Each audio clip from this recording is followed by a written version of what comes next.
Patuloy nating minomonitor itong bagyo sa labas ng ating Philippine Area of Responsibility at ito'y tuluyan pa nag-intensify into a tropical storm category at may international name na Nanuri.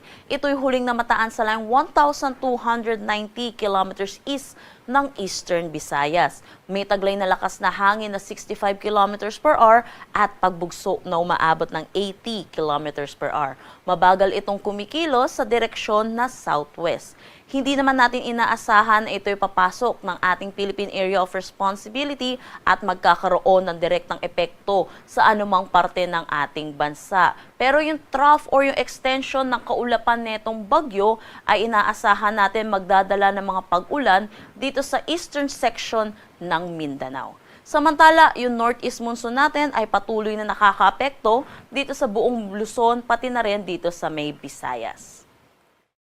Para sa magiging panahon natin ngayong araw dito sa Luzon, inaasahan natin ang maulap na papawiri na may mahihinang pag-ulan dito sa may Batanes, Cagayan, Isabela at Aurora. Para naman sa Metro Manila at nalalabing bahagi ng Luzon, asahan po natin ang bahagya hanggang sa maulap na papawiri na may mga isolated light rains.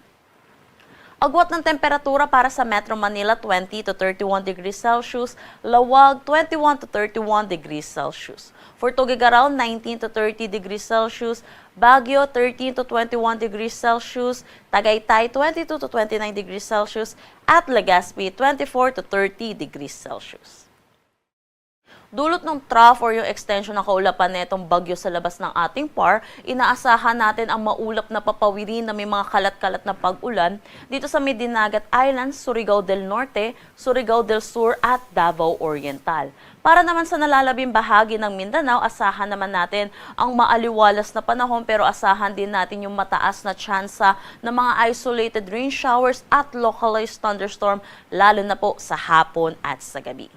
Para naman dito sa buong Visayas at dito na rin sa may Palawan, inaasahan natin ang bahagya hanggang sa maulap na papawirin din na may mga isolated light rains dulot po ng bugso nitong northeast monsoon.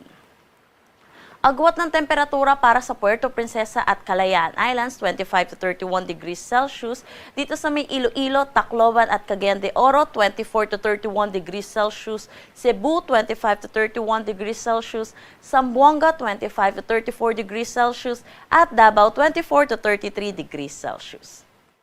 Para naman sa ating heat index, kahapon nakapagtala tayo ng 31 to 32 degrees Celsius dito sa may Metro Manila. At 38 degrees Celsius naman, which is yung pinakamataas natin, dito sa may Masbate City, Masbate.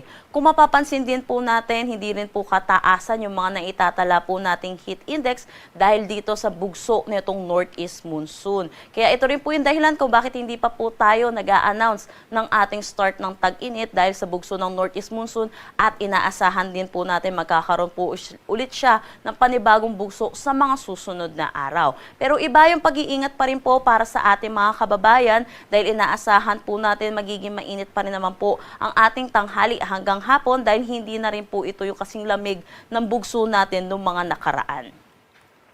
Para sa ating heat index forecast ngayong araw dito sa Metro Manila, 31 to 33 degrees Celsius at pinakamataas pa rin po natin posibleng maitala ay dito sa may Masbate City with 39 degrees Celsius. Wala naman tayong nakataas na anumang gale warning sa anumang seaboards ng ating bansa.